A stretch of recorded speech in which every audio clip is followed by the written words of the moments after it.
शङ्करं शङ्कराचार्यं केशवं बादरायणं सूत्रभाष्यकृतौ वन्दे भगवन्तौ पुनः पुनः। ईश्वरो गुरुरात्मेति मूर्तिभेदविभागिने व्योमवद्व्याप्तदेहाय दक्षिणामूर्तये नमः। नमः श्री शंकरानंद गुरुपादाम्बुजन्मने सविलास महामोह ग्राहग्रासैक कर्मणे।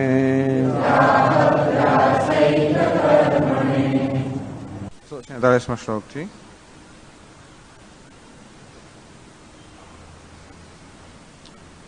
अचिन्त्य रचनारूपम् मायैव सकलं जगत्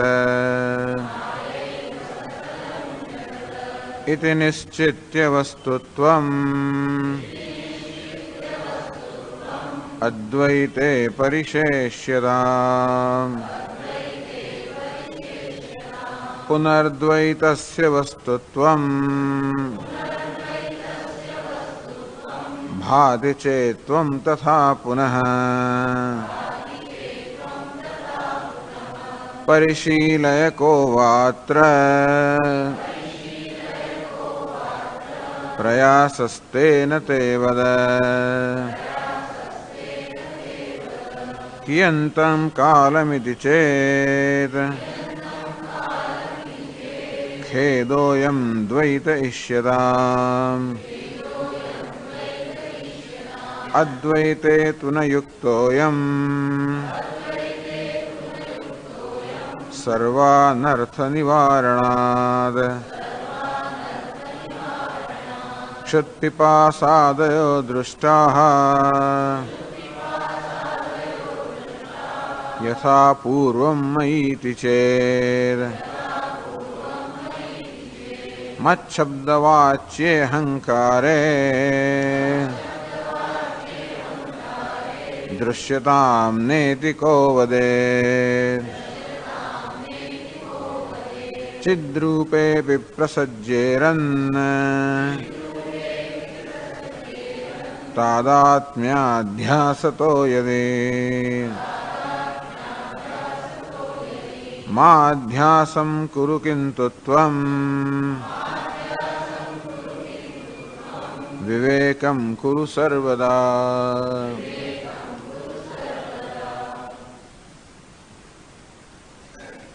अचिंत्य रचनारूपम माया एव सकलम जगत। आ जगतનું મિથ્યાત્વ છે, કારણ કે અચિંત્ય રચનારૂપમ, જેની રચના એ ચિંતાનો વિષય નથી, અર્થાત જેની રચના આપણી સમજની બહાર છે. માયા એવમ સકલમ જગત, અને આ રીતે આ સમગ્ર જગત માયા જ છે. એ જ નિશ્ચિત્ય, આ જગત માયારૂપ છે, માયામય છે, અર્થાત મિથ્યા છે. એનો નિશ્ચય કરવા માટે અહીં એક લક્ષણ આપવામાં આવ્યું, અચિંત્ય રચના રૂપમ, અર્થાત જેની રચના કોઈ પણ રીતે બુદ્ધિમાં સમજી શકાય એમ જ નથી. અર્થાત બુદ્ધિમાં સમજવાની જે પદ્ધતિ છે તર્કની, કાર્યકારણ વગેરે, એ કોઈ રીતે જે સમજી ન શકાય એવી રચના જેની છે, એવું આ જગત અચિંત્ય રચનારૂપ છે, એના માટે મિથ્યા છે. એ જ નિશ્ચિત્ય વસ્તુત્વમ અદ્વૈતે પરિશેષ્યતામ.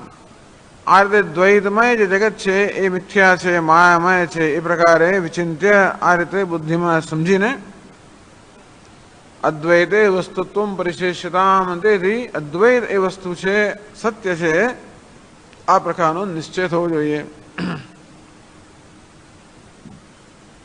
પુનર્દ્વૈતસ્ય વસ્તુત્વમ ભાતિ ચેત.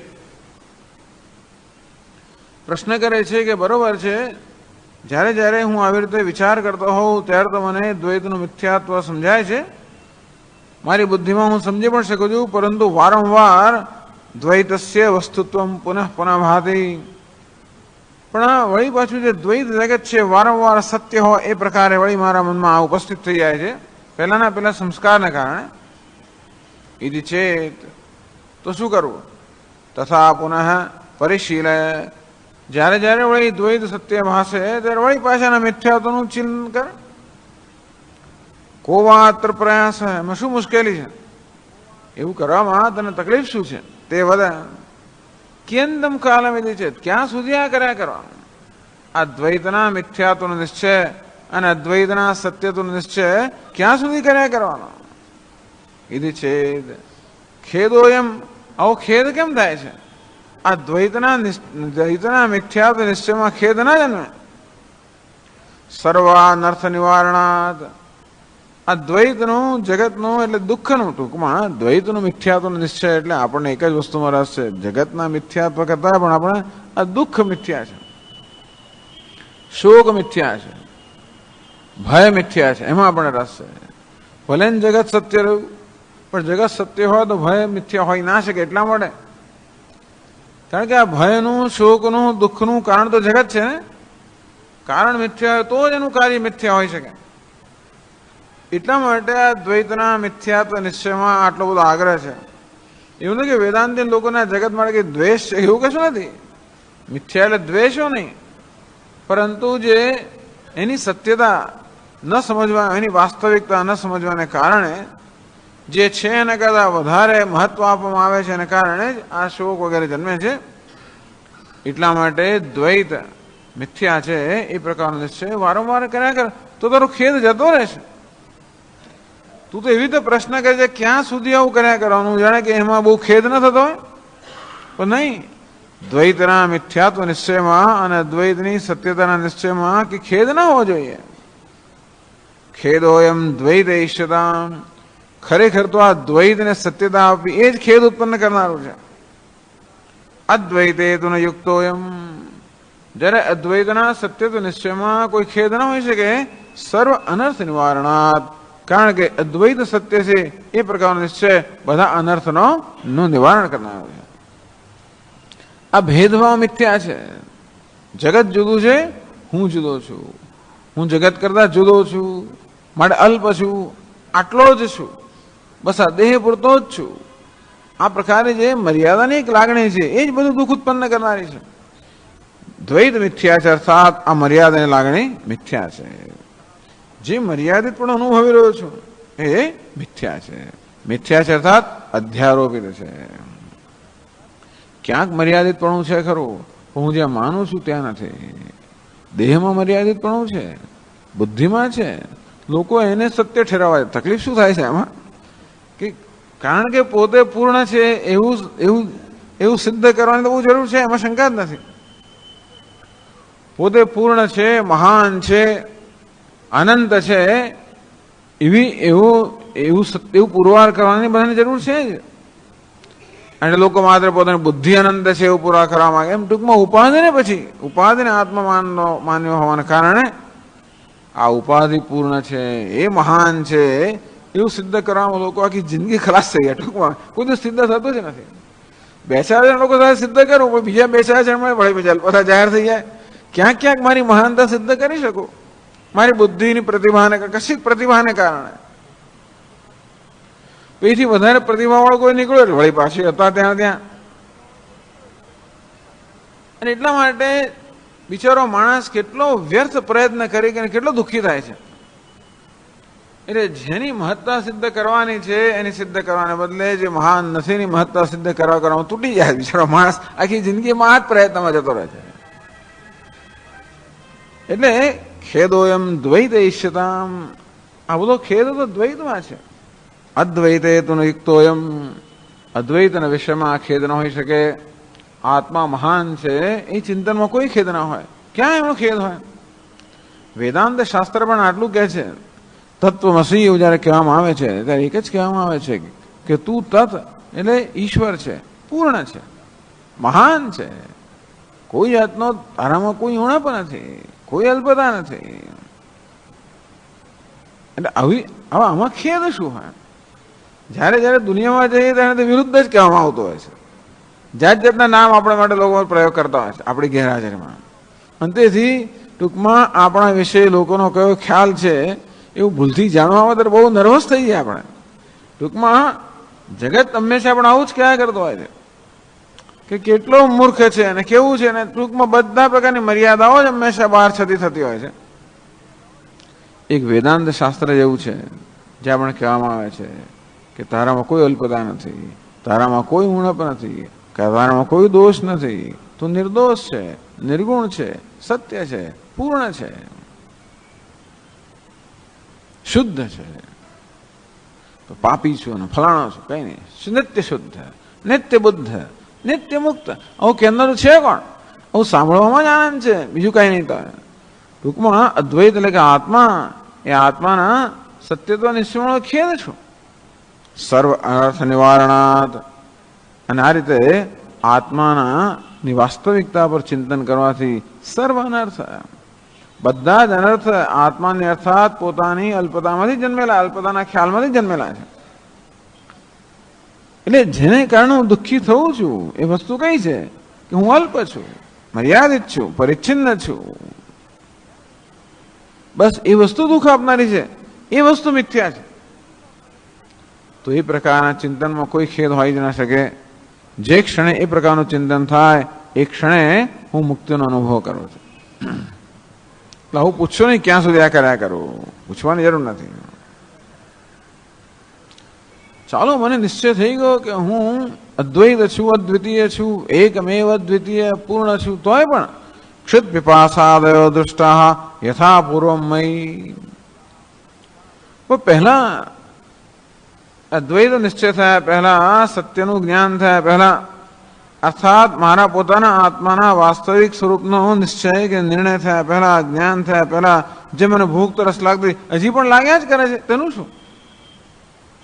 ક્ષિત પિપાસાદયો દૃષ્ટા યથા પૂર્વમય. તો પહેલા મને જેમ ભૂખ લાગતી તેમ હજી પણ લાગે છે.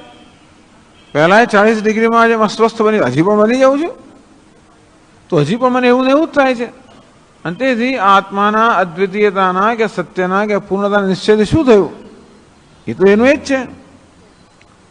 તો કે ક્યાં થાય છે? મત શબ્દ વાચ્ય અહંકારે દુષ્યંતામ. જ્યારે જ્યારે ભૂખ તરસ વગેરે જેનો ખ્યાલ આવે અહમ મારામાં, ત્યારે દુષ્યંતામ આ વસ્તુ તારે નિર્ણય કરવો જોઈએ કે આ બધું અહંકારમાં છે. ભૂખ તરસ માન અપમાન સુખ દુઃખ આ બધું અહંકારમાં છે, ઉપાધિમાં છે. નહીં દીકો અમે ક્યાં કહીએ છીએ કે આત્મા સત્ય છે, પણ ભૂખ ના હોવી જોઈએ. આત્મા પૂર્ણ છે એટલે ભૂખ ના હોવી જોઈએ, તરસ ના હોવી જોઈએ, એવું અમે ક્યાં કહીએ છીએ? બધી વસ્તુ છે તેમની તેમ જ છે. માત્ર એક જ છે, ક્યાં છે એ જ નિશ્ચય કરવાની જરૂર છે. એ આત્મામાં નથી, અનાત્મામાં છે. તો તને તકલીફ નહીં પડે. આ ભૂખ તરસ પણ ત્યારે જ મને દુઃખ ઉત્પન્ન કરે જ્યારે આત્મામાં હોય ત્યારે. કોઈ વસ્તુ મને દુઃખ ઉત્પન્ન ના કરે, આત્મામાં હોય તો જ દુઃખ ઉત્પન્ન ના કરે. અને તેથી આપણા મારી અલ્પતા એ પણ મને અજ્ઞાન દુઃખ આ કશું મને દુઃખ ઉત્પન્ન ના કરે. એ આત્મા સાથે જોડાય ત્યારે દુઃખ ઉત્પન્ન કરે. બાકી અલ્પતા ભલે નહીં, દુનિયામાં હોય તો મને કઈ વાંધો નથી. બીજો કોઈ અલ્પ હોય તો મને વાંધો નથી, બીજો કોઈ મર્યાદિત હોય અલ્પ હોય મને કઈ વાંધો નથી. એક આત્મા અલ્પ છે એનો જ મને વાંધો છે. તો કે હા અલ્પતા છે ઉપાધિમાં છે, ભૂખ તરસ છે ઉપાધિમાં છે. નહીં દીકો બધે તમે ક્યાં કહી છે કે નથી? પણ જ્યાં છે ત્યાં તેના દર્શન કરે. એ જ્યાં છે ત્યાં દર્શન કરવાને બદલે અન્યત્ર દર્શન કરવાને કારણે આ ભૂખ તરસ એટલે એમાં બધા જ આખું દ્વંદ બધું આવી ગયું. ભૂખ તરસ માન અપમાન અગવડ સગવડ આ બધી વસ્તુ આવી ગઈ. આ બધું જ્યાં છે ત્યાં દર્શન કરવા જોઈએ, ઉપાધિમાં છે, આત્મામાં નથી. તો એમ માન કે મારામાં છે તો અહંકારમાં ઉપાધિમાં અહંભાવ ધરાવતા આત્મામાં છે, આત્મામાં નથી. એટલે દુષ્યંતામ તત્ર દુષ્યંતામ ચિદ્રૂપે વિપ્રસજ્યરન તાદાત્મ્ય અધ્યાસતો યદી. પણ જો ને વારંવાર ઉપાધિ સાથે તાદાત્મ્ય અધ્યાસ થઈ જાય છે, તો ઉપાધિમાં વારંવાર અહંભાવ થઈ જાય છે. અને તેથી હા સાચી વાત છે કે આ ભૂખ તરસ બધું ઉપાધિમાં છે, પણ ઉપાધિમાં તાદાત્મ્ય હોવાને કારણે અધ્યાસ હોવાને કારણે અહંભાવ હોવાને કારણે વારંવાર મારા આ પ્રકારનો ખ્યાલ જન્મે છે કે હું ભૂખ્યો છું અને હું તરસ્યો છું, એમ કરીને હું પીડાઉં છું. એનું શું? માં અધ્યાસમ કરું તો અધ્યાસ ના કરીશ. તો આ પીડાવાનું ભૂખ તરસથી નથી. પીડાનું કારણ છે અધ્યાસ, અધ્યારોપ. ઉપાધિના ધર્મોનો આત્મા પર અધ્યારોપ એ જ દુઃખનું કારણ છે. આ બહુ સ્પષ્ટ થવું જોઈએ. ભૂખ તરસ દુઃખનું કારણ નથી. કોઈ વસ્તુ દુઃખનું કારણ નથી. અતસ્મિન તદ્બુદ્ધિ, જે વસ્તુ જ્યાં છે ત્યાં તેના દર્શન કરવાના બદલે બીજે દર્શન કરવામાં આવે તે દુઃખનું કારણ છે. તો ભૂખ, તરસ, માન, અપમાન, સુખ, દુઃખ, ઠંડી, ગરમી, અગવડ, સગવડ આ બધું જે છે બધું અનાત્મામાં છે, ઉપાધિના સ્તરે છે. અને ત્યાં હોય તો મને કઈ દુઃખ નથી. પરંતુ જ્યારે એનો આત્મા પર આરોપ કરવામાં આવે, આત્મા દુઃખી, હું દુઃખી છું, સુખી છું, આ પ્રકારનો ભ્રમ સેવામાં આવે ત્યારે એ દુઃખ જન્માવે.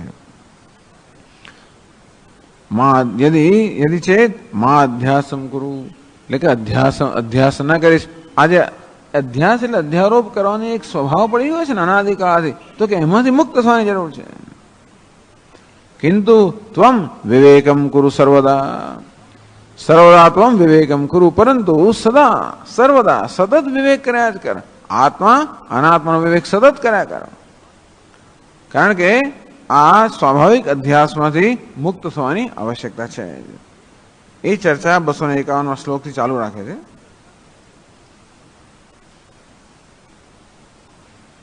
झटित्यध्यास आयाते दृढ़वासन येति चेद आवर्तयेद विवेकञ्च दृढ़ं वासयितुं सदा. झट अध्यास आयाति, बोलो कि वारंवार आप झट झट એ સંસ્કૃતમાં झट ઝટિતિ એવું છે. અધ્યાસ આયાતી, પણ અધ્યાસ વારંવાર વળી પાછો ઝડપથી આવી જાય છે. તેનું શું, કેમ આવી જાય છે? દૃઢ વાસના આયાતી, એટલે દેહાત્મ વાસના એટલી દ્રઢ છે. દેહ વાસના, લોક વાસના, શાસ્ત્ર વાસના, આ બધી વાસનાઓ એટલે જે વસ્તુ આપણા સ્વભાવની અંદર બરોબર દ્રઢ થઈ ગઈ છે, સ્વભાવની અંદર જે બરોબર જડ મૂળ ઘાલી ગઈ છે, અને અત્યારે એ સ્વભાવ બની ગયો છે. ખરેખર તો આ સ્વભાવ નથી, પરંતુ આ વાસના, દેહને આત્મા માનવાની વાસના એવી તો અનાદિકાળને કારણે એવી સ્વાભાવિક બની ગઈ છે કે એને માટે સ્વભાવનો અર્થ એ કે જેને માટે કોઈ પ્રકારનો વિચાર ન કરવો પડે, કોઈ વિચાર કર્યા વગર વળી પાછો દેહને આત્મા માની લઉં છું. ઝડપી આયાથી આ દેહને, મનને, બુદ્ધિને, ઉપાધિને આત્મા માની લેવાનો સ્વભાવ એવો અનાદિકાળથી પડી ગયો છે કે વારંવાર વળી પાછું આ વસ્તુ આવો અધ્યાસ થઈ જાય છે. તો શું કરો? આવર્તે વિવેકમ છે, બસ એક જ વસ્તુ છે. અધ્યાસમાંથી, અધ્યારોપમાંથી મુક્ત થવાનો એક જ ઉપાય છે, અને તે છે સાવધાની. સાવધાની પૂર્વક વળી પાછો વિવેક કર, વળી આત્મા અનાત્મા વિવેક કર. દૃઢમ વાસયિતુમ સદા, તો અત્યારે દેહ વાસના જેટલી દ્રઢ છે એટલી જ આત્મવાસનાને દૃઢ બનાવવા માટે, એ અધ્યાસમાંથી મુક્ત થવા માટે વારંવાર આ પ્રકાર આત્મા વિવેક કર્યા જ કર. મેં કહ્યું કે તેમ જયારે દુઃખ થાય ત્યારે કરવું, જયારે મને દુઃખ થાય ત્યારે વિવેક કરવો. સુખ થાય ત્યારે કરીએ તો દુઃખ નહીં થાય, પણ હવે સુખ થાય ત્યારે કદાચ ન કરીએ. સુખ જયારે થાય ને ત્યારે વિવેક કરીએ તો પેલું દુઃખ થવાની સંભાવના, કારણ કે સુખ જે આપે એ જ વસ્તુ દુઃખ આપતી હોય છે, આપી શકે. જો કોઈ વસ્તુ મને સુખ આપે એ વસ્તુ દુઃખ પણ આપી શકે. સુખથી ખુશ થવું તો એ જ વસ્તુ દુઃખથી મને દુઃખી કરે છે, દુઃખ ઉત્પન્ન કરે. પણ જ્યારે જ્યારે દુઃખ ઉત્પન્ન થાય ત્યારે ચિંતન કરવું કે શેને કારણે દુઃખ થયું. સ્વામીઓને ફલાણે પેલું કહ્યું, પેલા પેલું કર્યું, પેલા પેલું ના કર્યું, આમ થયું, આમ ના થયું, એવું કઈ કારણ હોય છે. તેથી શું, તો આપણે જોઈશું કે એને કારણે દુઃખ મને ક્યારે થાય, જ્યારે મારામાં કોઈક રીતે અલ્પતાની, અધૂરાપની લાગણી ઉત્પન્ન થાય કે હું બરોબર નથી. કોઈક રીતે વસ્તુ મારામાં મારા પોતાના વિશે અસંતોષ ઉત્પન્ન કરી શકે, ત્યારે મને દુઃખ થાય. બાકી કઈ ના થાય. હવે ઝિમ્બાબ્વે ને ઓસ્ટ્રેલિયા રમતો હોય ધારો કે ક્રિકેટ મેચ, ઝિમ્બાબ્વે જીત્યું, ઓસ્ટ્રેલિયા જીત્યું, પણ ઓસ્ટ્રેલિયા ને હિન્દુસ્તાન રમતા હોય તો જેટલી વાર પેલો બાઉન્ડ્રી મારે એટલી વાર મને અંદર એક થાય કે આ ક્યારે આઉટ થશે, અને આપણો પેલો ગગડી જાય બિચારો એટલે તો દુઃખ થાય. કારણ કે કોઈક રીતે અહમ સાથે જયારે સંકળાય ત્યારે જ આ વસ્તુ દુઃખનો વિષય બને, નહીં તો ના બને. એ તો હિન્દુસ્તાનનું હું છું અને હિન્દુસ્તાનની જે ટીમ હોય એની સાથે આપણું તાદાત્મ્ય હોય એટલે એને જે થાય એ કે મને થતું એ રીતે દુઃખ થાય ને, બાકી દુઃખ શેનું થાય? હાર જીતથી દુઃખ થાય એવું કઈ નિયમ નથી. હારી જાય કેટલા લોકો હારે છે ને જીતે છે, આપણને શું છે? રોજ રોજ વાંચીએ છાપામાં. તો આપણે તો અહીંયા છાપામાં એવા સમાચાર આપતા જ હિન્દુસ્તાન સિવાય, એટલે બાકી તો જ્યાં સમાચાર આવતા હોય દુનિયાભરમાં જે ચાલી રહ્યો હોય, અને એમ તો કેટલી બધી રમત રમાય છે. મુંબઈ ને મહારાષ્ટ્ર ને મુંબઈ ને બધા કઈ વાંધો નથી, પણ ગુજરાત અંદર આવતો આપણે કંઈક થાય કે આ જીત્યું કે હાર્યું. એટલે આપણે દુઃખ કે શું ક્યારે થાય? વસ્તુ જયારે અહમ સાથે જોડવામાં આવે ત્યારે, એ સિવાય ના થાય. અને કોઈકે કશું કહ્યું, કોઈકે કંઈક કર્યું, એ કોઈકના સ્તર પર જ જો મર્યાદા ત્યાં રહેતું હોય તો વાંધો નથી, પણ કોઈક રીતે ત્યાં જે થયું એને અહીં હું સાથે જોડી દઉં છું ત્યારે જે સુખ કે દુઃખનું કારણ બને. એને કહું તો ભલે ને કહું, પણ મને કહ્યું, મને એટલે કોને કહ્યું? મને જો ને આવો કહ્યો તો મારા નાકને કોઈક રીતે શરીરની કોઈક મારી વિલક્ષણતાને કારણે મને આવું કહ્યું તો કોને કહું? શરીરને કહ્યું. ત્યાં વિવેકની જરૂર પડે કે શરીર આત્મા નથી, અનાત્મા છે. તો મારી બુદ્ધિની કોઈ મર્યાદાને ઉઘાડી પાડે, ટૂંકમાં આપણી કોઈ એબને ઉઘાડી પાડે, દોષને ઉઘાડવો પડે, મર્યાદા ઉઘાડે પડે એટલે આપણને દુઃખ થાય. બધી મર્યાદાઓ ઉપાધિની છે, દેહની છે, મનની છે, બુદ્ધિની છે, ઇન્દ્રિયોની છે, એની ના નથી. જ્યાં છે તેને દર્શન કરવામાં આવે તો દુઃખ ના થાય, પરંતુ એ જ્યાં છે તેને બદલે એનો અધ્યારોપ આત્મા પર કરવામાં આવે તો દુઃખ જન્મે. આવર્તે વિવેકમ છે, અંતેથી વિવેકનું પણ આવર્તન કરવું જોઈએ, વારંવાર આ પ્રકારે વિવેક કરવો જોઈએ. દૃઢમ વાસયતુમ સદા, એ વિવેકને પણ દૃઢ, એના સંસ્કાર પણ દૃઢ બનાવવા માટે વારંવાર વિવેક કરવો જોઈએ. વિવેક જોડામાં બહુ બધા શ્લોકો છે. સ્વાધ્યાસાપનયમ કુરુ, સ્વ આત્મા પર અધ્યાસ થાય છે, અપનાય કારણ એને વારંવાર દૂર કારણ.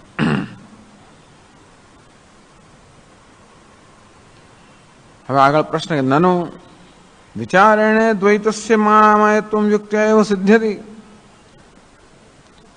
ચલો જયારે વિચાર કરું ત્યારે આ દ્વૈત માયામય છે, મિથ્યા છે, યુક્તિપૂર્વક સિદ્ધ થાય. આ મિથ્યાત્વ એટલે ક્યાં જોવાની વસ્તુ છે એ મહત્વનું છે.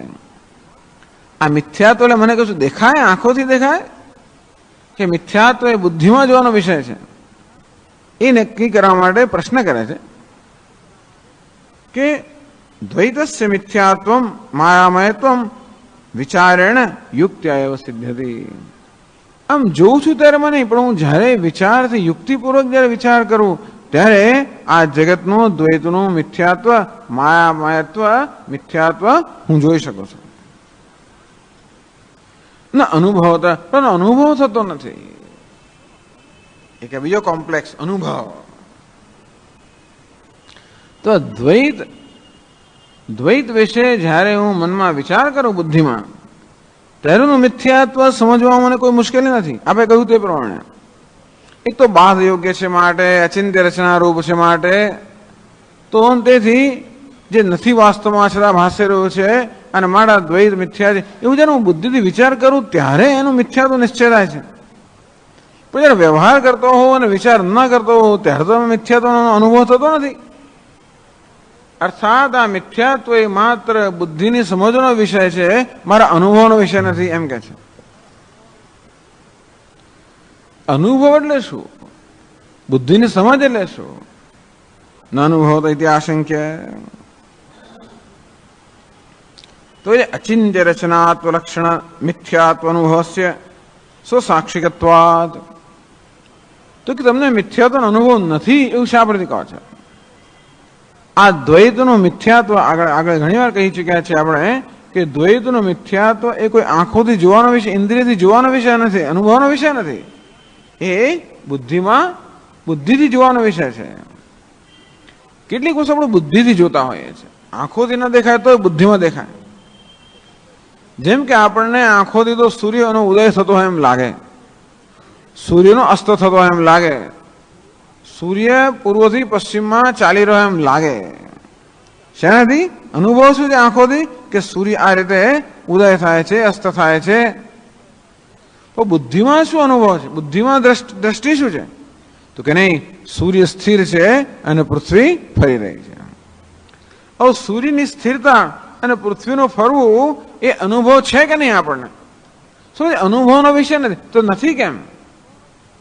મને અનુભવ તો સૂર્યના ફરવાનો જ દેખાય છે, પણ એ તો અનુભવ સૂર્યના ફરવાનો અનુભવ કોને કહેવાય? આંખોથી મને એવું લાગે છે કે સૂર્ય ફરી રહ્યો છે અને પૃથ્વી સ્થિર છે, પણ જ્યારે બુદ્ધિમાં હું ચિંતન કરું, વિચાર કરું, ત્યારે મને સમજાય કે નહીં નહીં, સૂર્ય તો સ્થિર છે અને સૂર્ય જે પૂર્વથી પશ્ચિમમાં જઈ રહ્યો એમ દેખાય છે, એ ખરેખર તો પૃથ્વી પશ્ચિમથી પૂર્વ જઈ રહી છે માટે દેખાય છે. તો બુદ્ધિમાં આ પ્રકારની સમજ છે, એને અનુભવ કહેવાનો કે નહીં કહેવાનો? એ અનુભવ છે, એ બીજું શું છે? બુદ્ધિમાં આ રીતે સમજવું, મને આકાશ ભૂરું દેખાય છે પણ ખરેખર ભૂરા પણ આકાશમાં નથી, આ સમજનો વિષય છે, આ કંઈ જોવાનો વિષય નથી. કારણ કે સૂર્ય ફરી રહ્યો છે એ નિશ્ચય આંખનો નથી, બુદ્ધિનો છે. પૃથ્વી સ્થિર છે અને સૂર્ય ફરી, એ નિશ્ચય કોનો છે? આંખે નિશ્ચય કર્યો છે? નથી કરતી, બુદ્ધિ નિશ્ચય કરે છે ને. તેવી રીતે જગત સત્ય છે એ નિશ્ચય કોનો છે? બુદ્ધિનો નિશ્ચય છે, અનુભવ છે. જગતની સત્યતાનો કોઈ અનુભવ કર્યો છે? જગત સત્ય છે એ માત્ર બુદ્ધિનો નિશ્ચય છે, બુદ્ધિએ માની લેલું છે એવું નથી. સત્યતા કોને કહેવાય? સ્વામીજી આ સત્ય છે પેન કઈ રીતે કહો છો? ઉપયોગી છે માટે, અને તેથી ઉપયોગી છે માટે સત્ય છે એવું નિશ્ચય પણ ક્યાં છે? બુદ્ધિમાં છે ને.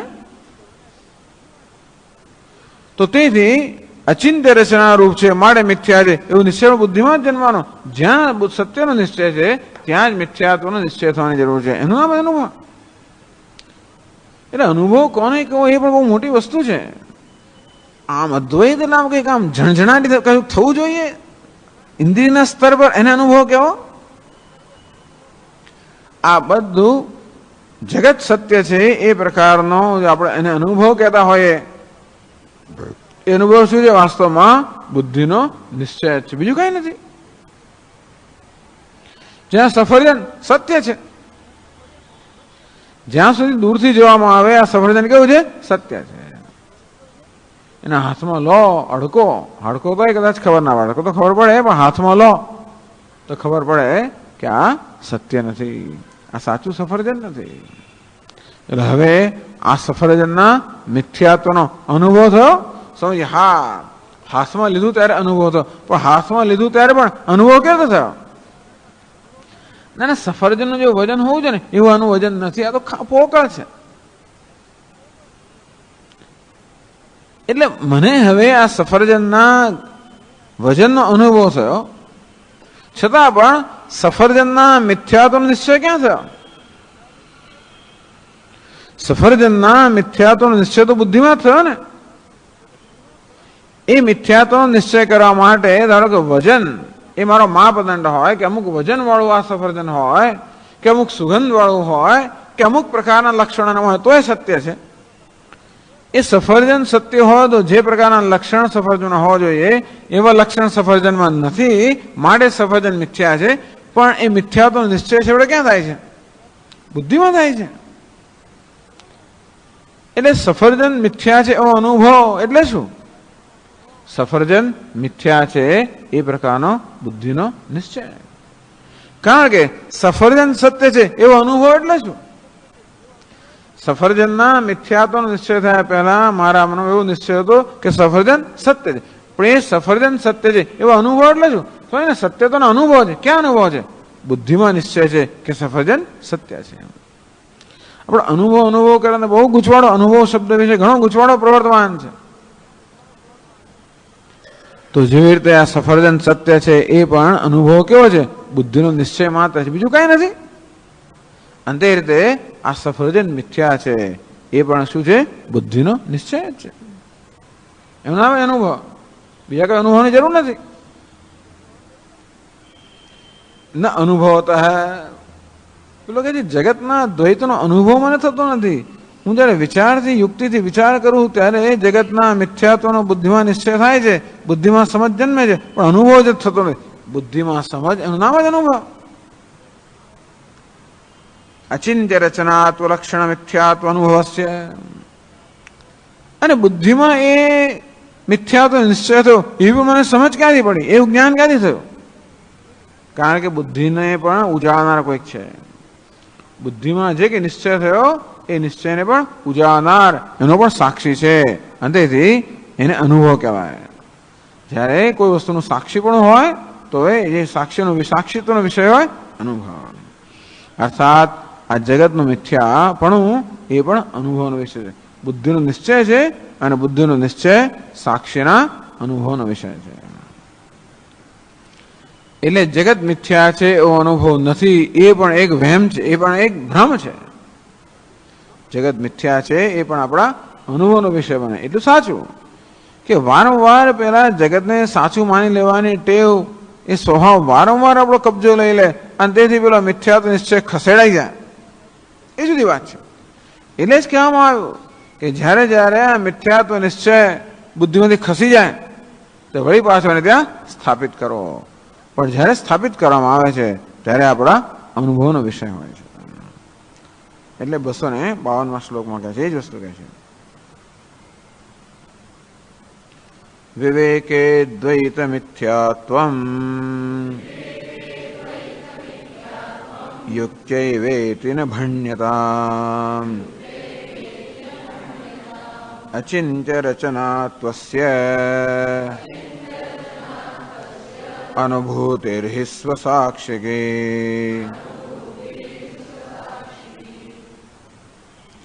વિવેકે દ્વૈત મિથ્યાત્વમ, જે આપણે કહી ગયા કે જ્યારે વિવેક થતો હોય બુદ્ધિમાં ત્યારે દ્વૈતના મિથ્યાત્વનો નિશ્ચય થાય. યુક્ત્યા એવ, વિવેક એટલે જ્યારે યુક્તિથી જ આ નિશ્ચય થાય છે એ તેને ભણ્યતા, એટલે યુક્તિથી જ માત્ર આ જગતના કે દ્વૈતના મિથ્યાત્વ નિશ્ચય થાય છે, પણ એ જગતનો મિથ્યાત્વ મારા અનુભવનો વિષય થતો નથી. એ તેના ભણ્યતા એવું ન કહેવું જોઈએ.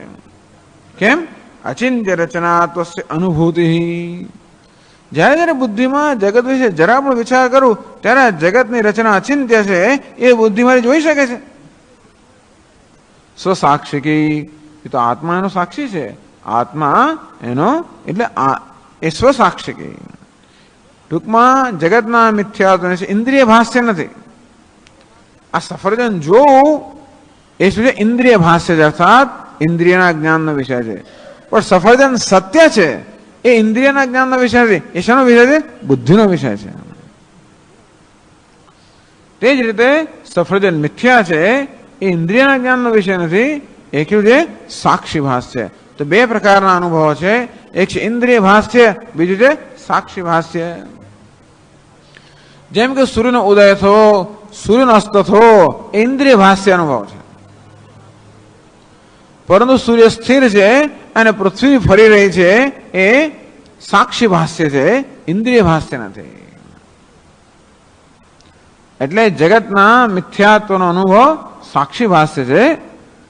બુદ્ધિમાં નિશ્ચય થાય, સાક્ષી વડે એનો અનુભવ થાય, સાક્ષી વડે એનું જ્ઞાન થાય, તેથી સાક્ષી ભાષ્ય છે, ઇન્દ્રિય ભાષ્ય નથી. અનુભૂતિ સ્વસાક્ષિકી.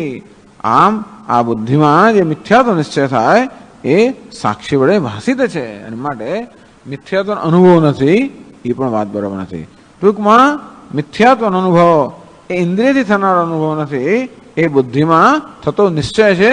એ નિશ્ચયનું આપણે જ્ઞાન છે, કારણ કે એ નિશ્ચય પણ સાક્ષી વડે પ્રકાશિત છે. અને તેથી દ્વૈતના મિથ્યાત્વનો પણ નિશ્ચય થાય છે. કેમ નહીં થતો? આપણે ઝાંઝવાનું જરા જોઈએ ત્યારે કેવો નિશ્ચય થાય છે? આ તો ખોટું છે સ્વામીજી, દેખાય છે ખાલી. આંખોથી શું દેખાય છે? જળ દેખાય છે. તો મિથ્યાત્વ ક્યાં દેખાય છે? બુદ્ધિમાં દેખાય છે. આમ જેમ ઝાંઝવાના જળના મિથ્યાત્વનો નિશ્ચય ક્યાં છે? બુદ્ધિમાં છે. આપણા અનુભવનો વિષય છે કે નહીં? એટલે ઝાંઝવાના જળના મિથ્યાત્વનો અનુભવ એનો અર્થ નહીં કે ઝાંઝવાનું જળ અદૃશ્ય થઈ જાય તો મને અનુભવ થયો મિથ્યાત્વનો, એવું નહીં. હા સ્વામી, આજે ઝાંઝવાના જળના મિથ્યાત્વનો અનુભવ થઈ ગયો. કેમ થયું? અદૃશ્ય થઈ ગયો. તો જરા ડોક્ટર પાસે જઈને આંખો તપાસી આવો, કારણ કે એ જો અદૃશ્ય થઈ ગયો હોય તો તકલીફ છે, આંખમાં કઈ મુશ્કેલી છે. આમ ઝાંઝવાનું જળ મારી નજર સમક્ષ અદૃશ્ય થઈ જાય તો એ મિથ્યા જેવું નથી. એ મારી નજરમાં દેખાતો હોય ત્યારે પણ એ મિથ્યા છે. એ પ્રકારનો બુદ્ધિનો નિશ્ચય છે. બુદ્ધિ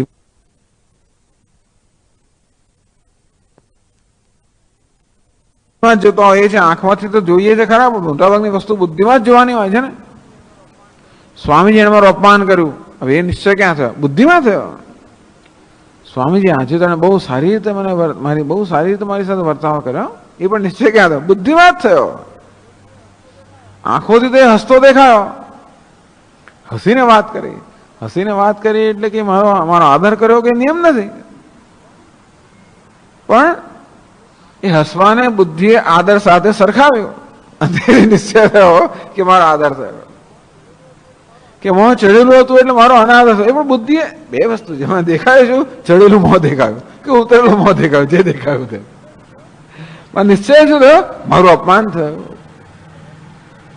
એટલે આપણે ઇન્દ્રિયોથી અનુભવ થાય એ પરથી બુદ્ધિમાં નિશ્ચય થતો હોય છે. મોટા ભાગની વસ્તુઓ બધી બુદ્ધિમાં દેખાતી હોય છે. મોટા ભાગનો અનુભવ ક્યાં થતો હોય છે? બુદ્ધિમાં થતો હોય છે. અને ખરેખર તો અગત્યની વસ્તુ બુદ્ધિમાં જે નિશ્ચય થાય એ જ આપણા માટે અગત્યનો છે. આંખોથી કે ઇન્દ્રિયોથી દેખાય એ વસ્તુ નહીં, પણ ઇન્દ્રિયોથી જે આપણે દેખાય છે કે અનુભવાય છે એનું અર્થઘટન બુદ્ધિમાં શું થાય છે એ જ ખરેખર મહત્વની વસ્તુ છે. બધું સરસ સરસ દેખાય તો પણ મને લાગે આ બધું સ્વામીજી આ બધું ગડબડ છે. આ દેખાય છે ખરું પણ અંદર ખરેખર ગડબડ છે, પાછળ ગડબડ છે. હવે એવું થાય તો શું થાય? અને આ બધું ખરાબ બરાબર અવ્યવસ્થિત દેખાતો બધું. તો બધું આ જો ને કેવું વર્તન સ્વામીજી તો ખાલી એની ટેવ એવી છે, એવું અંદર નથી. એનું વર્તન એવું રફ છે. સ્વામીજી એને કેમ બોલવું એને બરોબર નથી આવડતું, પણ અંદર એવું નથી. આ નિશ્ચય પણ ક્યાં છે? બુદ્ધિમાં જ છે. એટલે તમે જોજો આપણો જીવન વ્યવહાર શાનાથી ચાલે છે? ઇન્દ્રિયોના અનુભવથી નથી ચાલતો. આપણો જીવન વ્યવહાર બુદ્ધિના નિશ્ચયથી ચાલતો હોય છે. ઇન્દ્રિયો તો આપણને વિષયોનું બધાનું જ્ઞાન કરાવે, બસ એટલું જ કામ કરે. ઇન્દ્રિય દ્વારા જે આપણને ડેટા, જે માહિતી પ્રાપ્ત થાય એ માહિતીનું અર્થઘટન ક્યાં થાય છે? બુદ્ધિમાં.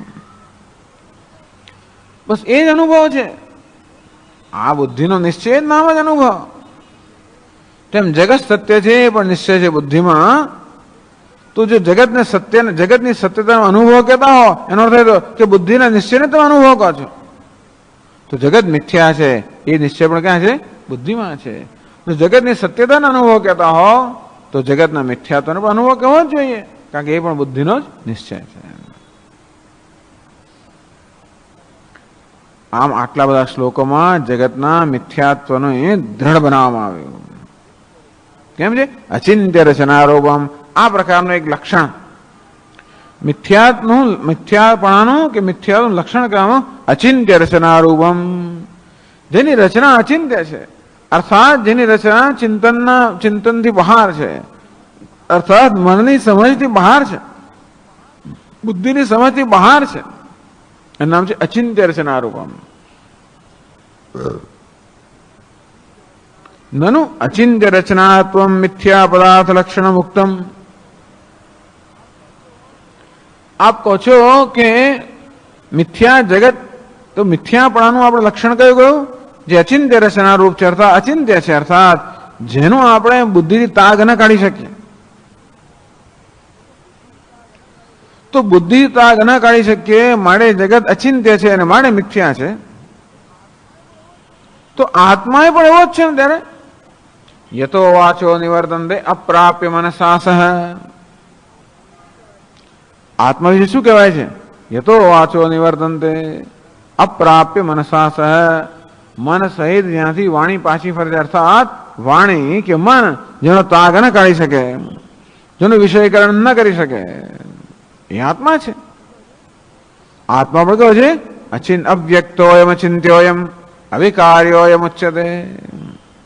અવ્યક્ત છે, અચિંત્ય છે, અર્થાત મનથી જેવી રીતે હું મારી બુદ્ધિથી આ જગત કેવું છે એનો નિશ્ચય કરી શકતો નથી, તેવી રીતે મારી બુદ્ધિથી આત્મા કેવો છે એનો પણ નિશ્ચય કરી શકતો નથી. અર્થાત આત્મા પણ બુદ્ધિનો વિષય બનતો નથી. પણ આત્મા કેવો છે? અચિંત્ય છે. જો અચિંત્યપણું એ મિથ્યાત્વ માટેનું જો લક્ષણ હોય તો આત્મા પણ કેવો છે? અચિંત્ય જ છે. અને તો આત્મા પણ મિથ્યા બની ગયો. ચિદાત્મને અતિવ્યાપ્તમ લક્ષણમ, આચિંત્ય રચના રૂપ જે તમે લક્ષણ કહ્યું એ લક્ષણ તો આત્મા પણ લાગુ પડે છે. અને માટે એ જ લક્ષણ જો આપણે એ લક્ષણથી આપણે નિશ્ચય કરવાનો હોય તો આત્મા પણ મિથ્યા છે એવો નિશ્ચય થાય. મિથ્યાનું લક્ષણ શું કહ્યું? અચિંત્ય રચના રૂપમ. મહત્વની વસ્તુ છે. એક રચના શબ્દ છે અંદર, અચિંત્ય રચના રૂપમ. આત્મા અચિંત્ય છે પણ રચના નથી, એટલો તફાવત છે. એટલે આ લોકો આમ જયારે વ્યાખ્યા આપે ત્યારે કે એમને નથી આપતા વ્યાખ્યા, બહુ વિચાર કરીને આપતા હોય છે. અવ્યાપ્તિ, અતિવ્યાપ્તિ, પછી જાત જાતની વ્યાપ્તિઓ ન થાય, દોષ ના રહી જાય એ પ્રકારની વ્યાખ્યા આપતા હોય છે. તો પહેલા શંકા કરે છે કે આપ કહો છો કે જેવી રીતે દ્વૈત કે આ જગત જે છે એનો કોઈ પોતાની બુદ્ધિ આજ્ઞા કાઢી શકે અને માટે મિથ્યા છે, તો આત્માનો પણ કોઈ પોતાની બુદ્ધિ આજ્ઞા કાઢી શકે તો શું આત્મા પણ મિથ્યા છે? એટલે 253 શ્લોકમાં કહેવામાં આવે છે, ચિદપ્યચિંત્ય રચના યદિ તર્હ્યસ્તુ નો વયમ ચિતિમ સુચિંત્ય રચના બ્રૂમો નિત્યત્વ કારણાદ.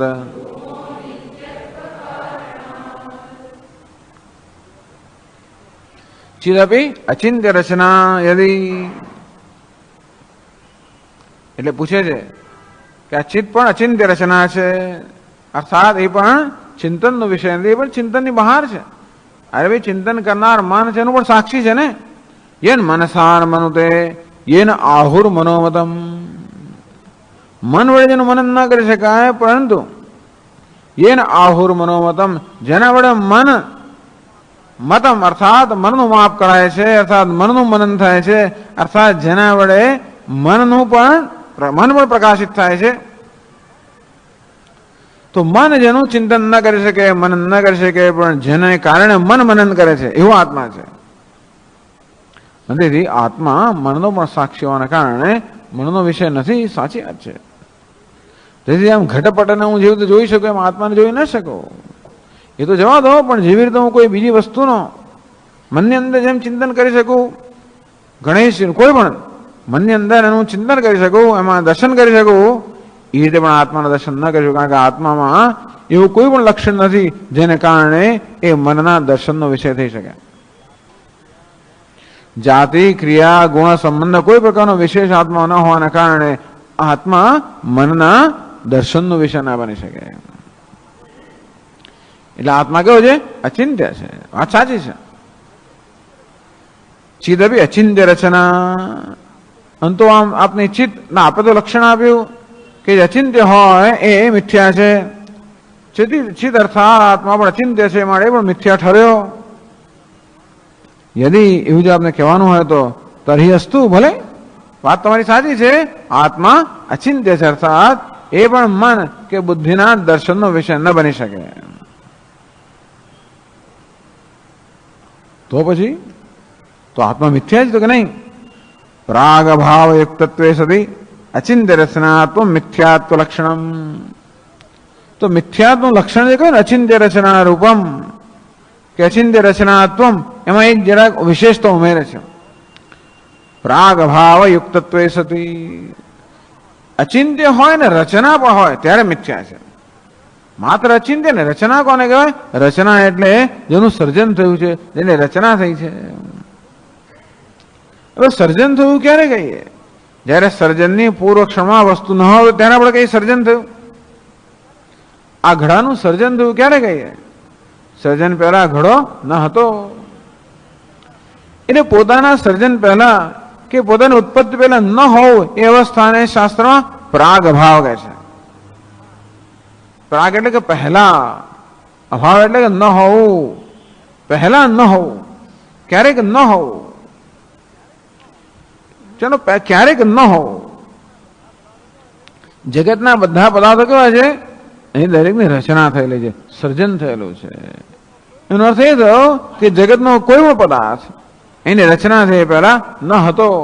આથી દરેક પદાર્થમાં એક લક્ષણ પણ છે, એને કહેવાય છે પ્રાગ અભાવ. કારણ કે દરેક જગતની દરેક વસ્તુનું સર્જન થયું છે, એની રચના થઈ છે. અને સર્જન થયું કે રચના થઈ ત્યારે જ કહેવાય. જ્યારે સર્જન થયા પહેલા એ વસ્તુ નહોતી તો જ ક્યારે ઉત્પન્ન થયું. આ જન્મ્યું ક્યારે કહેવાય? બાળક જન્મ્યું ક્યારે કહેવાય? પહેલા નહોતું ત્યારે.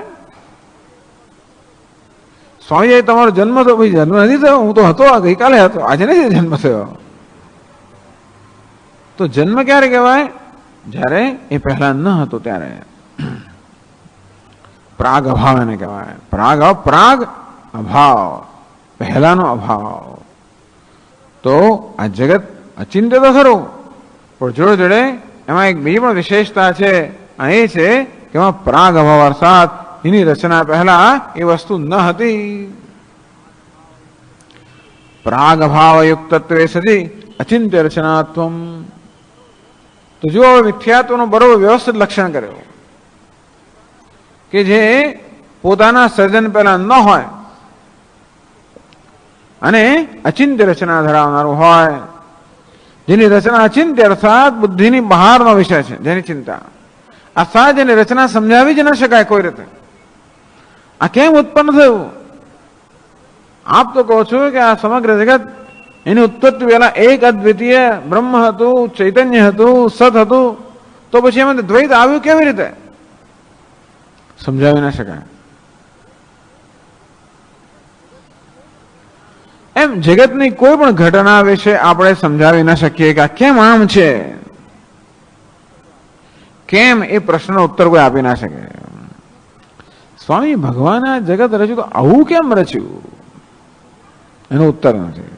ભગવાને શું કામ જગત રચ્યું એ પૂછે ને, એમ તો એનો ઉત્તર જ નથી ને. શું કામ રચ્યું ભગવાન જાણે, બસ એટલું જ કહી શકાય. અને રચ્યું તો આવું કેમ રચ્યું એ પણ એ જ જાણે. આ ઘડો ખરેખર શું છે એનો પણ ઉત્તર નથી. આ તો માટી છે. માટી શું છે? તો અણુ છે. અણુ શું છે? તો કે પરમાણુ છે. પરમાણુ શું છે? તો કે વિજાણુ છે. એ વળી શું છે? તો કે ઉર્જા છે. એ વળી શું છે? અમુક કક્ષા સુધી આપણે ઉત્તર આપી શકીએ. આવી ચર્ચા તો આ પ્રકરણમાં જ કરવામાં આવી. કેટલીક કક્ષા સુધી બધાનો ઉત્તર અપાય, પછી જયારે એ વસ્તુ સૂક્ષ્મ થાય એટલે પછી આપણે ઉત્તર આપી શકતા નથી. અને એટલે વસ્તુ શું છે કશું નિશ્ચય થતો જ નથી. ટૂંકમાં જગતની કોઈ વસ્તુનો નિશ્ચય ના થાય. આપણે વ્યવહાર માટે નિશ્ચય કરવો પડે તો બધું બરોબર છે. વ્યવહાર માટે નહીં તો આગળ વધીએ જ કેમ? આ પેલા કશો નિશ્ચય થાય તો આપણે કંઈ આગળ કંઈ કરી જ ના શકીએ. આપણો વ્યવહાર બધો નિશ્ચય પર રચાયેલો છે. બાય ધ વે, ટૂંકમાં જે વ્યવહાર આપણે કરીએ છીએ ને બધો આપણો નિશ્ચય પર રચાયેલો છે. નિશ્ચય થઈ શકે એમ નથી, તો પણ આપણે વ્યવહાર કરવાનો નિશ્ચય કરીને વ્યવહાર કરીએ છીએ. એમ કરીને આપણું જીવન આપણે જીવીએ છીએ. એમાં ખોટું નથી. પણ એટલા માટે નિશ્ચય પર અહીંયા ચિંતન કરવામાં આવે છે.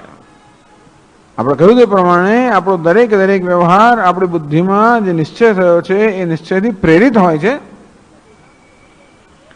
એટલે વેદાંતિ લોકો એ નિશ્ચય જ બદલવા માંગે છે, બાકી બધું બદલાઈ જાય. વ્યવહાર બદલ કરો પણ અંદર પેલું એનું એ રાખો તો પછી જરાક વાર પાછું આવી જાય. તો ત્યાં જ ફેરફાર કરવામાં આવે તો દેહ બધો ફેરફાર થઈ જાય. એટલે જગત અચિંત્ય રચના રૂપ છે. કોઈ વસ્તુ સમજાવી શકાય એમ નથી. કોઈ વસ્તુ ના સમજાવવા એટલે લોકો બિચારા ફ્રસ્ટ્રેટ થઈ જાય, તો કે દુઃખી નિરાશ થઈ જાય, નાસીપાસ થઈ જાય. ને આમ બહુ પેલા નૈયાયિક લોકો સ્વીકારી ના શકે કે ના સમજાય, અને તેથી ગમે તે મથે લોકો એને સમજાવવા માટે કે ના કેમ સમજાવે, હું સમજાવે આપો. વેદાંતિ લોકો ના સમજાવી શકાય એનો કોઈ ક્ષોભ જ નથી સમજાવાતો, માટે મિથ્યા છે. પીડા સમજાવવાની જવાબદારી એમની છે કે એ લોકો જગતને સત્ય માને છે, મારે સમજાવવાની એમની જવાબદારી છે. તમે વેદાંત લોકો એ વસ્તુની વ્યાખ્યા આપતા જ નથી. અમે શું કામ વ્યાખ્યા આપી? વ્યાખ્યા આપી તો સત્ય થઈ જાય ને. વ્યાખ્યા અમુક કક્ષા સુધી વ્યાખ્યા આપે, પણ વસ્તુની કોઈ વ્યાખ્યા આપી ના શકાય. આમ જ છે ને આમ નથી એવું કશું કહી ના શકાય. એ મિથ્યાત્વનું લક્ષણ છે. તો આત્માએ પણ આમ જ છે ને આમ એમ પણ ના કહી શકે તો એ પણ મિથ્યા છે કે ના? મિથ્યાત્વના લક્ષણમાં એક જરા વિશેષતા ઉમેરી કે આમ છે ને આમ ન કહી શકાય, અચિંત્ય છે, ઉપરાંત જેની રચના છે, જેનું સર્જન છે. સર્જન ક્યારે કહેવાય? જ્યારે પ્રાગ અભાવ હોય ત્યારે, અર્થાત એના સર્જન પહેલા ન હોવું એ પ્રકારની સ્થિતિ જેની હોય અને પછી હોવાપણું જેનામાં હોય, એટલે એક સમય નથી હોવાપણું છે અને પછી હોવાપણું જરાવે. નાયમ કુતશ્ચિન્ન બહુવ કશ્ચિત નાયમ ભૂત્વા ભવિતાવાન ભૂય. ભૂત્વા છે અને પછી નથી અને પછી છે, આવું તો આત્મામાં નથી. પણ જે છે ને પછી નથી ને પછી છે, આનું નામ છે પ્રાગભાવ, પ્રધ્વંસ ભાવ. તો જગત કેવું છે? એ અચિંત્ય તો છે પણ જોડે જોડે પ્રાગ અભાવ વાળું છે, તેથી મિથ્યા છે.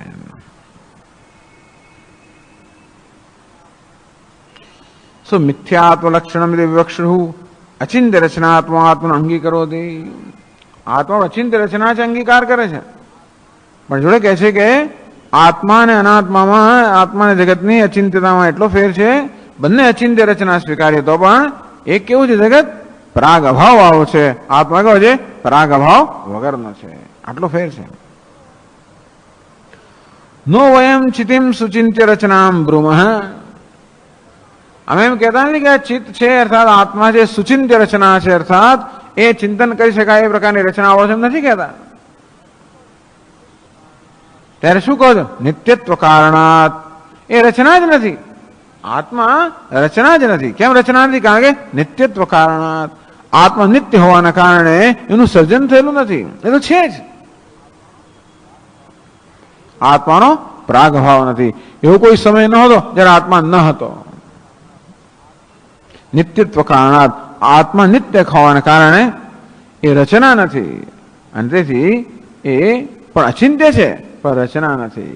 એ હોવાના કારણે મિથ્યાત્વનું જે લક્ષણ છે અચિંત્ય રચના, એ પૂરેપૂરું આત્મામાં લાગુ પડતું નથી. પણ આત્મા મિથ્યા નથી, આત્મા છે, સત્ય છે. પણ આપણે કેવો રીતે નિશ્ચય કર્યો કે આત્મા નિત્ય છે? એનો પ્રાગ અભાવ નહોતો, એ ક્યારેક નહોતો, એવો નિશ્ચય કેમ કર્યો? જો વૈજ્ઞાનિક લોકો કહે છે કે ચૈતન્યનો પણ જન્મ થયેલો છે. વૈજ્ઞાનિક લોકો એમ સમજાવે છે કે જગતમાં માત્ર જળ પ્રકૃતિ જ છે અને કેટલાક લાખો કે કેટલાક જે કંઈ કરોડો વર્ષ પહેલા જ્યારે આ બધા જગતના પેલા રસાયણો, પૃથ્વી પરના રસાયણો, એમાં એક એવી પરિસ્થિતિ સર્જાય જેને એ લોકો પ્રાઇમોર્ડિયલ એક સૂપ બન્યો, દાળ બની, સૂપ બન્યો. સૂપ એટલે શું? જાત જાતની વસ્તુ ભેગી કરીને આપણે એને ઉકાળીને નામ સૂપ. તેવી રીતે જગતની અંદર જે બધા આવા તત્વો હશે, તત્વો બધા ઉકળ્યા, આમ સૂપ બન્યો.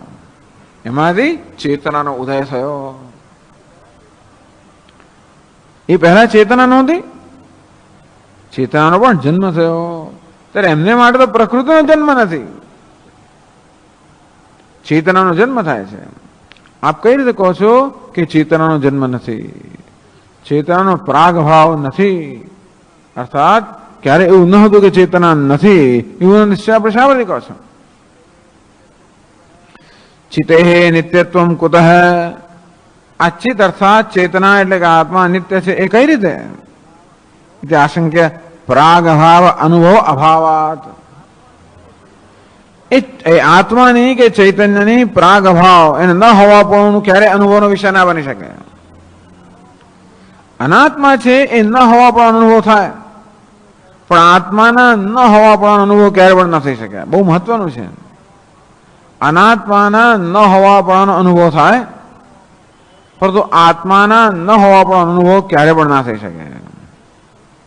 આ વૈજ્ઞાનિકો મુશ્કેલી એ છે કે એમના વડે ચૈતન્ય એક વિષય છે, એટલા માટે ચૈતન્યનો ઉદય લોકો કહે છે. પણ ચૈતન્ય જ્યારે દ્રષ્ટા છે એવું જો એ લોકો સ્વીકારે તો એના અભાવનો ક્યારે પણ નિશ્ચય થઈ ના શકે. એ 254માં શ્લોકમાં કહે છે, પ્રાગભાવો નાનુભૂત ચિતેર્નિત્યા તતશ્ચિતિઃ દ્વૈતસ્ય પ્રાગભાવસ્તુ ચૈતન્યેનાનુભૂયતે.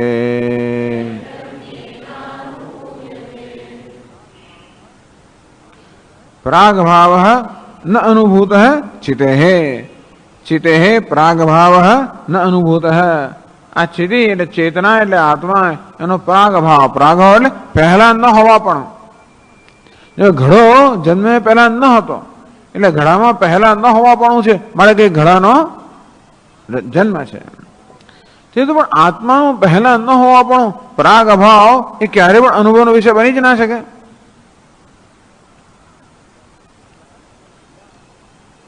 તત નિત્યા, તેથી આ ચૈતન્ય કે આત્મા કેવો છે? નિત્ય છે. તો આપણે પ્રશ્ન કરીએ કે કોણે કહ્યું, શા પરથી કહો છો કે આત્માના ન હોવા પણ અનુભવ ના થાય? આત્મા નથી એવો અનુભવ કેમ ના થાય? તો પ્રશ્ન કરે છે, ચિતે પ્રાગભાવસ્થિ વદન પ્રષ્ટવ્ય. આ શૂન્યવાદી શું કહે છે? અસદેવ ઇદગ્મગ્રાસીદ એકમેવા દ્વિતીયમ. આ સમગ્ર જગત એના સર્જન પહેલા અસત હતું, અર્થાત શૂન્ય હતું.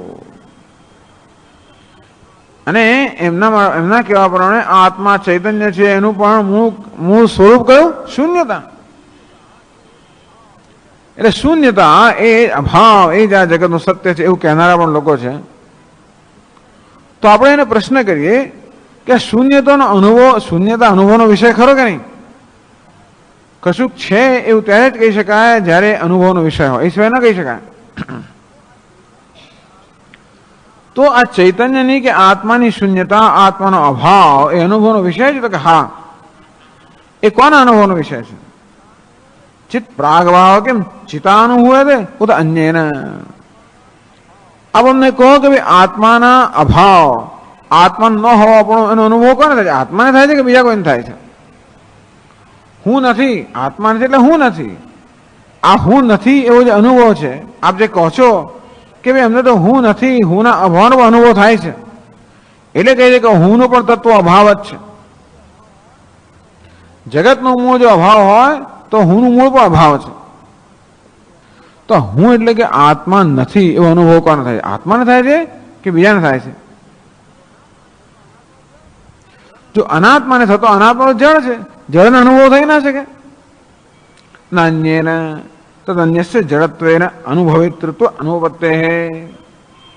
આત્માથી અન્ય જે છે તો જળ છે, જળને તો અનુભવ થઈ જ ના શકે. માટે આત્માના ન હોવા પણ અનુભવ અનાત્માને તો નથી. તો કે નહીં, આત્માના ન હોવા પણ અનુભવ આત્માને જ થાય છે. ચિતા અનુભવે વિપક્ષે જાણે એમ કહેતા હોય કે ચૈતન્ય નથી, કે ચૈતન્યના અભાવનો અનુભવ ચૈતન્યને જ થાય છે. તો પ્રશ્ન એ થયો કે ચૈતન્ય નથી એવો અનુભવ બીજા ચૈતન્યને થાય છે કે આના જ ચૈતન્યને થાય છે?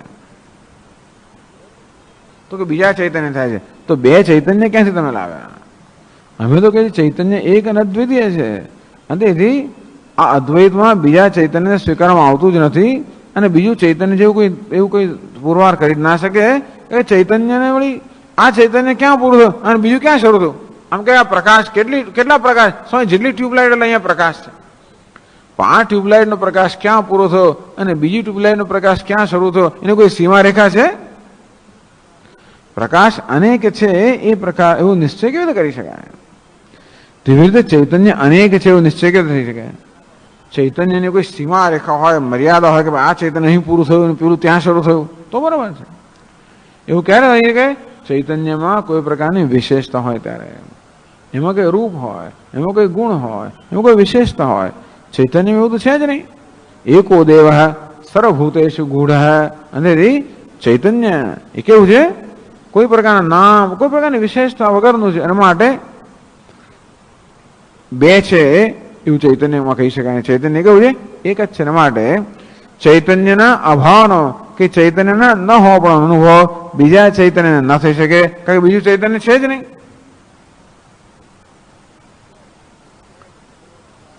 પણ બીજું ચૈતન્ય છે જ છે એવો તમે ધારો કે આગ્રહ રાખો તોય પણ સારો. હવે બીજી વસ્તુ છે, આ ઘડો છે, ઘટ અભાવ, ઘડાનો અભાવ. આ હવે હું કહું કે મારા હાથમાં ઘડો છે, તો કે ના સ્વામી નથી. મારા હાથમાં હાથી છે, તો કે નથી. શા પરથી કહો છો? મારા હાથમાં ઘડો નથી એવું કહેવા માટે તમારા મનમાં કયા પ્રકારની પ્રક્રિયા થાય? પહેલા મનમાં ઘડાની કલ્પના થાય અને પછી તમે જુઓ કે નથી, એટલે ઘડો નથી, એને કહેવાય ઘડાનો અભાવ. આ ઘડાનો અભાવ જે છે એ ઘડાના અભાવ નક્કી કરવા માટે પણ અભાવની જે ઘડાને પણ આપણે જોવો પડે તો જ ઘડાનો અભાવ નક્કી થાય. ઘટ અભાવ નક્કી કરવા માટે અભાવ અને ઘટ આ બંનેનું સાથે જ્ઞાન થાય તો જ આપણે કઈ ઘડો નથી. હું પૂછું નથી મારા હાથમાં, તો તમે શું જવાબ આપશો? સ્વામી શું નથી? હું કહું કે નથી મારા હાથમાં, તો તમે ઉત્તર ના આપી શકો, ના આપવો જોઈએ. તમારે પ્રશ્ન પૂછો, સ્વામી શું નથી? શેના ન હોવાનું આપ પૂછી રહ્યા છો? હું પૂછું કે મારા હાથમાં ઘડો છે કે નહીં, તો કે ઘડો નથી. મારા હાથમાં હાથી છે કે નહીં, તો કે હાથી નથી. સફરજન છે કે નહીં, તો કે સફરજન છે. હવે સફરજન હાથમાં છે અને ઘડો હાથમાં નથી એવો નિશ્ચય કેવો થયો? એ ન હોવા પાણી સાથે ઘડાને આપણે સાંકળીએ ત્યારે જ કહી શકીએ કે ઘડો નથી. આમ ઘટ અભાવનો ત્યારે જ આપણે નિશ્ચય કરી શકીએ જ્યારે અભાવની સાથે સાથે ઘટનું પણ આપણે જ્ઞાન થતું હોય. એટલે કે જે નથી એવા પ્રકારના ઘટનું જયારે જ્ઞાન થતું હોય ત્યારે જ ઘટ નથી એમ કહી શકાય. તેવી રીતે ચૈતન્યનો અભાવ એવું નક્કી કરવા વડે ચૈતન્યના અભાવ બંને સાથે જ્ઞાન થવું જોઈએ. અંતો પછી અભાવનું જ્ઞાન દે, ચૈતન્યનું પણ જ્ઞાન થવું છે. ચૈતન્ય જો જ્ઞાનનો વિષય બને તો એ જળ બની જાય, તો એને ચૈતન્ય કહેવાય જ નહીં. અંતેથી બીજા કોઈ ચૈતન્યને ચૈતન્યનો અભાવનો અનુભવ થયો એમ પણ ના કહેવાય, કારણ કે અભાવના અનુભવ માટે ચૈતન્યનો પણ અનુભવ થવો જોઈએ, અને ચૈતન્ય પણ જો અનુભવનો વિષય બને તો એ જળ બને, તો એને ચૈતન્ય કહેવાય જ નહીં. અંતેથી બીજું કોઈ ચૈતન્ય પણ આ ચૈતન્યના અભાવનો અનુભવ ના કરી શકે. બીજું ચૈતન્ય આપણે સ્વીકારતા નહીં, કદાચ ને સ્વીકાર્યું તો પણ બીજું ચૈતન્ય જો આ ચૈતન્યનો અનુભવ કરે તો ચૈતન્ય જળ બની જાય. અને તેથી આપણે કહીએ કે મેં આત્મા, હું આટલા આત્માને જોઉં છું, આત્માને જોતા આપણે ખાલી શરીરને જોઈએ છીએ. આત્મા આપણા જ્ઞાનનો વિષય નથી, કારણ કે જો આત્મા જ્ઞાનનો વિષય બને તો એ જળ બની જાય. તો કે ના ના સ્વામીજી, આત્મા જ પોતે પોતાના અભાવનો અનુભવ કરે છે એવું બની શકે? આપણે ધ્યાન કરવું, જો કોઈને ધ્યાનમાં જો રવાડે ચડાવવો હોય, ધ્યાનના રવાડે ચડાવવો હોય તો એને આ કહેવું, શેનું ધ્યાન કરો? તો કે ભાઈ હું નથી એવું ધ્યાન કર. અમે ધ્યાન મોટા ભાગે રવાડા જ હોય છે સામાન્ય રીતે, પણ છતાંય આ જો મોટો રવાડે ચડાવવો હોય ને તો એને આવું કેવું કે અમને તો લોકો જાત જાતની પેલા પ્રકાશનું ધ્યાન કરો, જ્યોતિનું ધ્યાન, મોટા ભાગના રવાડે ચડેલી જ આ વસ્તુઓ છે. પણ આ મોટો રવાડો આ થઈ જાય કે આત્મા હું નથી, આત્મા નથી, હું નથી એવું ધ્યાન કર. હું નથી એવું ધ્યાન કોણ કરે? હું જ કરે ને. અંતેથી ધ્યાન કરનાર હોય તો પછી ધ્યાન હું નથી એવું નક્કી કેવું થઈ શકે? એવું ધ્યાન કેવું થઈ શકે? હું નથી એવું ક્યારેય પણ કોઈના અનુભવનો વિષય ના થાય. મારા સિવાયનું કશું નથી મારા અનુભવનો વિષય બને. જગતના કોઈ પદાર્થ વિશે નથી એવો અનુભવ કરી શકું. આ સફરજન પણ નથી, આંખો બંધ કરો નથી, નથી એવો અનુભવ કરવાનો છું, આંખો બંધ કરી દો બસ. નથી, કાન બંધ કરી દો, શબ્દો નથી. અને તે રીતે મારી બધી ઇન્દ્રિયો સંકેલી લઉં તો હું જયારે સુઈ ગયો હોઉં ત્યારે બધી ઇન્દ્રિયો સંકેલી લઉં ત્યારે જગત નથી. જગતના ન હોવાનો અનુભવ મને થાય છે કે નથી થતો? આમ જગતના અભાવનો અનુભવ મને ક્યાં થાય? સુષુપ્તિમાં થાય છે. પણ આત્માના અભાવનો અનુભવ ક્યારે પણ ના થઈ શકે. અનુભવ કરનાર જ આત્મા છે. અને તેથી આત્મા નથી, હું નથી એવું ક્યારે પણ મારા અનુભવનો વિષય એટલા માટે ન થાય કે નથી એવું કહેનાર હું તો હોવો જ જોઈએ. અને તેથી હું નથી એ અનુભવનો વિષય ના બને. અર્થાત ચૈતન્યનો અભાવ ક્યારે પણ અનુભવનો વિષય ના બને. અને માટે ચૈતન્યનો અભાવ છે એવું કોઈ કહી જ ના શકે. એવું ત્યારે જ કહેવાય જ્યારે એ આપણા અનુભવનો વિષય બને. આપણે બીજું કશું સ્વીકારતા નથી. બધી જાત જાતની કલ્પનાઓ બેઠા બેઠા લોકો કર્યા કરતા હોય છે. બૌદ્ધ લોકો બધા જાત જાતની કલ્પનાઓ કર્યા કરે. શૂન્ય એ આપણે ભાઈ એનો અનુભવ કોણે કર્યો? શૂન્ય અનુભવ કર્યો તો કે મેં કર્યો. કોણે? તો અનુભવ કરનાર તું ખરો કે નહીં? તું અનુભવ કરતો શૂન્ય કોને કહેવાનો? શૂન્યતા તો અનુભવ થાય જ, અનુભવ કરનાર તો હે જ ને. ભાઈ મારા સિવાય કશું બધું શૂન્ય છે એ જુદી વાત છે. અર્થાત જગત શૂન્ય છે એવો અનુભવ તમે કરી શકો. મારી સમક્ષ કોઈ વિષય નથી, અમારું મન શૂન્ય એવો અનુભવ કરી શકાય. પણ અનુભવ કરનાર જે છે એ તો હોય જ ને. અને તેથી શૂન્યતાનો અનુભવ થાય જ નહીં.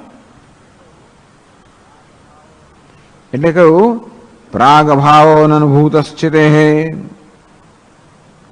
નિત્યા તતઃ ચિતિ. કારણ કે ચૈતન્યના પ્રાગ ભાવનો અનુભવ ના થઈ શકે, એના અભાવ અનુભવ ના થઈ શકે. હું નથી એ ક્યારે પણ મારા અનુભવનો વિષય ના બની શકે. અને માટે ચૈતન્ય હંમેશા છે જ. એટલે કેવું છે? નિત્ય છે. ત્યારે પેલો કહે છે પણ તો દ્વૈતના અભાવનો પણ અનુભવ ના થાય. નનુ દ્વૈતસ્ય પ્રમાત્રાદ ભેદ રૂપત્વાદ તદ અભાવસ્ય છે તેને અનુભવિતુમ અશક્યત્વાદ. તો પેલો પ્રશ્ન કરે છે, જો જરા સૂક્ષ્મ રીતે પ્રશ્ન કરે છે. આપ કહો છો કે દ્વૈતના અભાવનો પણ અનુભવ થાય. કેવી રીતે? અનુભવ ક્યારે થાય? જ્યારે ત્રિપુટી હોય ત્યારે. કોઈ પણ અનુભવ ત્યારે થઈ શકે જ્યારે ત્રિપુટી હોય. કઈ ત્રિપુટી? અનુભવ કરનાર, અનુભવનો વિષય અને અનુભવ. હવે ત્રિપુટી હોય તો જ અનુભવ થાય. બરોબર છે ને? હવે દ્વૈતના અભાવનો અનુભવ, દ્વૈત નથી એવો અનુભવ કરવા માટે પણ ત્રિપુટી તો હોવી જ જોઈએ ને, તો જ અનુભવ થાય ને. પણ ત્રિપુટી એટલે જ દ્વૈત. પેલો કે છે દ્વૈતના અભાવનો અનુભવમાં કેવું થાય? આપ જેમ કહેતા હો કે આત્માના અભાવનો અનુભવ જો ન થાય તો અમારે એમ કહેવાનું છે કે દ્વૈત અર્થાત પ્રમાતા એટલે કે જ્ઞાતા, જ્ઞેય અને જ્ઞાન, અનુભવિતા અને અનુભવિતા અને અનુભાવ્ય જે અનુભવનો વિષય. આવી ત્રિપુટી જો ન હોય તો અનુભવ જ કેમ થાય? તો તેવી રીતે દ્વૈતના અનુભવનો વિષય, દ્વૈતનો પણ અભાવનો અનુભવ કેવો થાય? દ્વૈતના અભાવનો અનુભવ કરવા માટે પણ અનુભવ કરનાર કોઈ જોઈએ, અભાવ અનુભવનો વિષય જોઈએ અને બે વચ્ચેનો અનુભવ જોઈએ. એ ત્રિપુટી જોઈએ જ ને દ્વૈત જોઈએ જ. કોઈ પણ અનુભવ માટે દ્વૈત જોઈએ. અને તેથી દ્વૈતના અભાવનો અનુભવ કરવા માટે દ્વૈત જોઈતો તો દ્વૈતના અભાવનો અનુભવ કેમ થઈ શકે? તત અનુભવિત્રંતર અભાવાચ ચૈતન્યવદ એવ દ્વૈતસ્યાપી નિત્યત્વાપત્તિ. હવે આ પ્રમાતા, પ્રમેય અને પ્રમાણ આ પ્રકારનું દ્વૈત જ્યારે દ્વૈત હોય તો જ અનુભવ થાય. એ દ્વૈત વગર અનુભવ થાય જ નહીં. અને દ્વૈતના અભાવનો અનુભવ જો ન થાય તો દ્વૈતના અભાવ પણ અનુભવનો વિષય નથી. જેમ આત્માનો અભાવ અનુભવનો વિષય નથી તો દ્વૈતનો અભાવ પણ અનુભવનો વિષય નથી. આત્મા જે નિત્ય હોય, અભાવનો વિષય ન હોવાને કારણે કે એનો અભાવનો અનુભવ ન થાય માટે નિત્ય છે. તો દ્વૈતના અભાવનો પણ અનુભવ ના થાય માટે દ્વૈત પણ નિત્ય થઈ ગયું. દલીલ છે આ તો. તમે કશું પુરવાર કરવા માંગો તો ભાઈ પેલો પ્રશ્ન તો કરે છે. તો પ્રશ્ન છે કે કોણે કહ્યું કે આ દ્વૈતના અભાવનો અનુભવ કરનાર કોઈ નથી? છે. દ્વૈતના અભાવનો અનુભવ કરનાર આત્મા છે જ.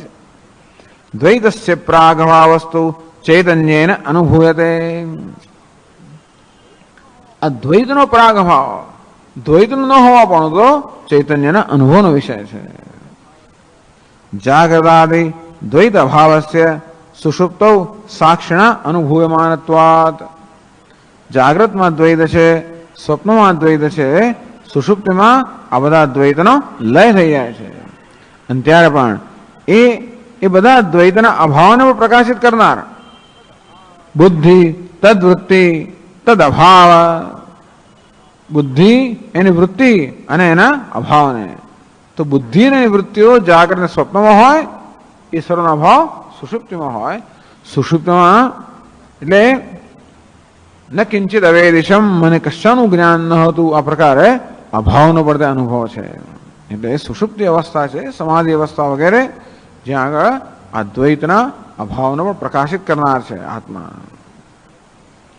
તમસ સાક્ષી સર્વસ્ય સાક્ષી, આત્મા તમસનો પણ સાક્ષી છે, સર્વનો સાક્ષી છે.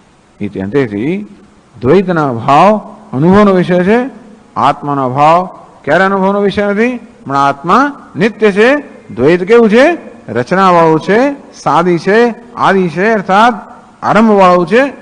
જે આરંભવાળું પણ છે અને અચિંત્ય છે, એનું નામ મિથ્યા.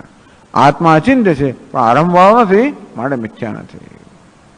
ઓકે, આગળની ચર્ચા કરશું. ઓમ પૂર્ણમદ પૂર્ણમિદમ પૂર્ણાત પૂર્ણમુદચ્યતે પૂર્ણસ્ય પૂર્ણમાદાય પૂર્ણમેવાવશિષ્યતે. ઓમ શાંતિ શાંતિ શાંતિ. શંકરં શંકરાચાર્યં કેશવં બાદરાયણં सूत्रभाष्यकृतौ वन्दे भगवन्तौ पुनः पुनः. ईश्वरो गुरुरात्मेति मूर्तिभेदविभागिने व्योमवद्व्याप्तदेहाय दक्षिणामूर्तये नमः. ओम शांति शांति शांति. हरि ओम श्री